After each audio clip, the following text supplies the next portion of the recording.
Welcome to SJ academy. അപ്പൊ ഇന്നലത്തെ question എന്തായിരുന്നു? കേരളത്തിൽ എലിമെന്ററി തലത്തിൽ പഠിതാക്കളെ വിലയിരുത്തുന്നതിന് ഉപയോഗിക്കുന്ന മൂല്യനിർണയ സമീപനം. ആൻസർ എന്താണ്? ഓപ്ഷൻ ഡി ആണ്.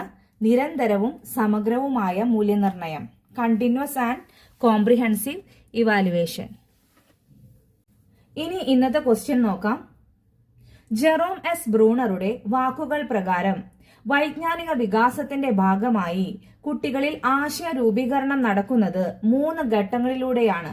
ഇതിൽ ആദ്യത്തെ 2 ഘട്ടങ്ങൾ പ്രവർത്തന ഘട്ടം, ബിംബന ഘട്ടം എന്നിവയാണ്. മൂന്നാമത്തെ ഘട്ടമേത്? ഓപ്ഷൻ എ പ്രതിരൂപാത്മക ഘട്ടം, സിംബോളിക് സ്റ്റേജ്. ഓപ്ഷൻ ബി മൂർത്ത മനോവ്യാപാര ഘട്ടം, concrete operational stage. Option C യാഥാസ്ഥിതിക ഘട്ടം, കൺവെൻഷണൽ സ്റ്റേജ്. ഓപ്ഷൻ ഡി സദാചാര ഘട്ടം, മൊറാലിറ്റി സ്റ്റേജ്. അപ്പൊ ആൻസർ കമന്റ് ചെയ്യുക. Thank you.